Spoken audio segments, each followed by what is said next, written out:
Dr. Castleberry here again. Let's cut to the chase. Looking at questions, Elizabeth has a few on Mattel's Complex TV. Page 207, Mattel asks the question, can we analyze why some programs work better than others for particular viewers? Sure. Well, simple strokes for simple folks sometimes. Sometimes that's the case. And then now we're learning, oh, there's a pretty good market for people with like cultivated taste. I want my television program to be fancy, right? And so I want I want fancy feast. For my cat only prefers the best animated sitcoms or whatever. None of that lowbrow Paw Patrol. Oh. I've often wondered, using myself as an example, most people I work directly with don't share my TV interests. We have diverse personality traits, but close friends, we talk about similarities of watching habits around the D&D table every week. A resident gamer. And is it our personalities alone that sway our television tastes, or is it a product of social influence? Not personality based specifically. Television is ultimately a platform for diverse, creative, or sometimes uncreative storytelling about the human condition. So you can find people. Sometimes there are these examples where it's the TV show that brings together people that otherwise don't have a lot in common, okay? And so they find common ground in popular culture, in popular texts.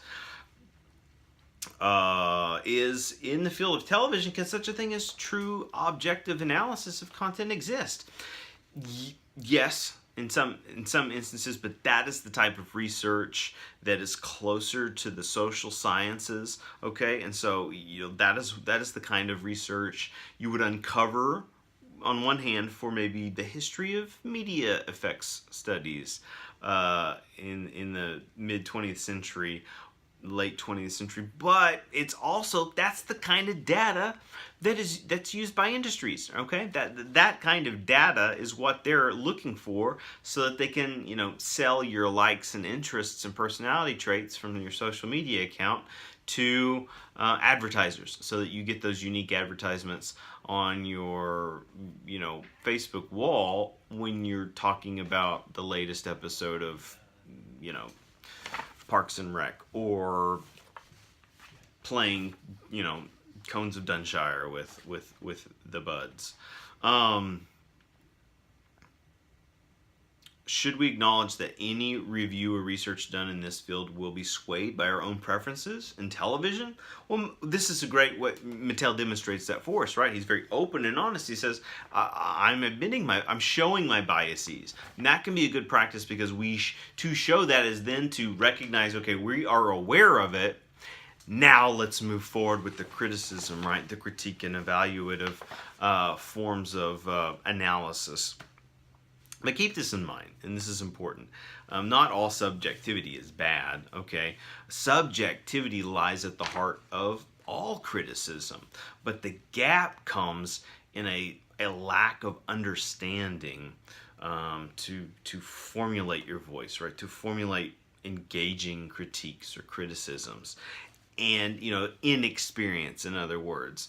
And so we have so many habitual writing assignments, and these are helping us stimulate and stabilize not only experience, but confidence, to grow confident in how we can articulate ourselves.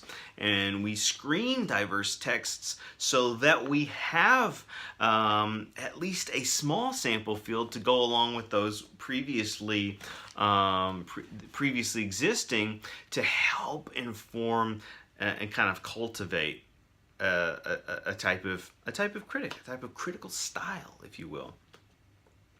But let's jump over to the how to watch TV text. The beginning of chapter 6 brings up how television is dismissed as second-rate. Why is that? uh, you know, especially these days when we have streaming companies like Netflix and Hulu that produce really good content, like The Crown or The Handmaid's Tale. Okay, I'll pause there. There's a little bit more going on here. This goes back to previous talk, the beginning of our week 3 lecture on the in the margins, behind the scenes class warfare that takes place with the very cultural artifacts we like and share and enjoy and produce, you know, in the U.S. specifically, but it can happen anywhere. Remember that when we talk about television as a form of mass communication, it is a mass medium, and so that's suggesting it's for the masses, right? In other words, the common people, right? A wide plethora of individuals. But when we talk about common people, we use a term like that, all of a sudden it has a strange hint to it. It reminds me of some, you know, then perhaps it's suggesting commoners, and maybe the commoners would be viewed as a lower class in society or in high society, right? High society kind of looking down in sort of that caste system lineage, and to bring in a contemporary example, this is why a show like The West Wing that aired on NBC for, you know, a handful of years was such a draw, it was highly profitable for the network, not because it won a bunch of awards and esteem like that. It was profitable because it appealed, they could track the demographics of who was watching, and the people watching The West Wing had a vastly higher income average than, you know, someone watching I don't know, a talk show or daytime soap or game show or maybe even a random sitcom. Okay, and so by determining that a certain type of prestige viewer was tuning into The West Wing, suddenly it can become a more profitable text for the network, right? And even the producers. So that's one way we can think about it. And that's why it can be an important factor to consider when we're analyzing a TV show. It's not just the content itself. What kind of research can we perform about the text, about its context, about its cultural context? This is a class where we're also, you know, we watch clips and have some readings that are working us through a kind of mixed media history of television, and there are important takeaways, important lessons about that, to think about the things that go into it in advance or behind the scenes, okay? And so we can gain some real insights about the program. We can gain some alternative readings of a given text if we understand what all of these factors that went into how it was made. So that's great food for thought as we head into the final weeks where we're going to be focusing and pay attention to those point values, right? Not that points matter for everything, but this final project, this paper we're putting together, this TV studies project, has some stakes to it, and we want to put out our best efforts yet in that direction. Elizabeth's unhappy with this idea of, do you think oh wait, let me back up. Do you think we'll get to a place where television is valued as highly as film? We're already there. This is it. We're at that point. I read it all the time, and not from, you know, oh, my friends, because I'm in a a slanted position.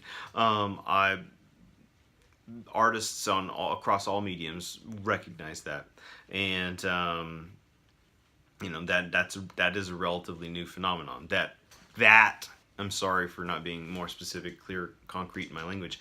That being that television is perhaps artistically and creatively, at least narratively, superior to film now, if not on equal footing in some cases. We've crossed that threshold. Do you think, Something I'm working through with my final paper is adult fascination with animated shows. Groovy. Good news, everybody! Do you think part of this is because, as Chapter 6 mentions, Phineas and Ferb, quote, treats its young fans as savvy and sophisticated, unquote? Absolutely. Rule number 1, respect your audience. Doesn't matter the program. Respect your audience, right? This is what, when you don't respect your audience, this is when people go nuts. They get up in arms and they will poo-poo all over your product, right? And mass exodus. The network, executives are usually the last people to learn this lesson. As an adult who's still enamored with Pinky and the Brain, I wonder if it's the creative ways animated shows entertain me that keep me faithful, or if it's about nostalgia. It's both. It's both. It's style plus, right? It's creativity plus affection. And Tex Avery, right? Simplistic storytelling, genius. Story. Like Kenneth Burke would say, it's all about the form. Others would say this too, but Burke's one of the earliest I would recall. Kenneth Burke, it's all about the form, right? You get you nail the form down, right?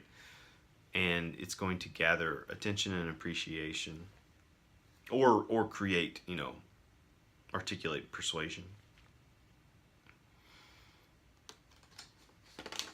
While I love old cartoons from the 80s, I don't have the same appreciation for them like I do in Animaniacs or Pinky and the Brain. So, these were well-written cartoons. There are some certain cartoons that they're better written than others. Also, they had this Spielberg factor going for them. Yeah, you attach Spielberg's name, you get his omnipresence involved, even in name alone. Right? It carries, perhaps even in the writer's room, a certain pressure to deliver at a higher level. So there's a cultural attaché to Spielbergian association, or at least there used to be. Now it's, I think he got left out. He got total snub, I think, if I remember correctly, for the Post, which is exceptionally fluid movie. Moves like butter, and he got on the outs. The video, the 80s video, the 80s episode of television, spotlights Hill Street Blues. Do you think the show opened a doorway for all primetime cop television? Have you been reading ahead? Have you been reading to week 4 this week? No. Mattel does talk about this some, and perhaps even in both books. And if we had other excerpts from How to Watch TV, which is in the longer version of this course, we'd see it come up again. It's one of these foundational shows. Maybe you go back and look at it now, and without a trained eye, sometimes these older texts can be hard to tell. Like, well, wait, why were they crafting such an impression or what have you? But absolutely, there was so much that went in, and they articulate that well in the episode of the 80s that we were recommending you screen for this week. Okay, so Sesame Street parodies. With such a large pop culture influence in these parodies, does targeting the adults instead of the kids make Sesame Street a pop culture reference of its own? It's absolutely self-reflexive. It's self-aware. It has been canonized within the pop culture pantheon, and so once something does, it transcends. They get like endless celebrity cameos in all their episodes. I'm sure they're doing it for free. The crossover appeal, the marketing strategies, it's just embedded. But is it? It seems that a much older generation is in love with the show, but maybe not the younger. Has it run its course? Well, let's look at the criteria. It's now a half-hour show instead of a full hour, and it finally sold out. Right? HBO bought it out because it had declined in profitability. So, question mark, but at the same time, it is still a valid brand. And I think we've just seen more competition emerge. Thank you.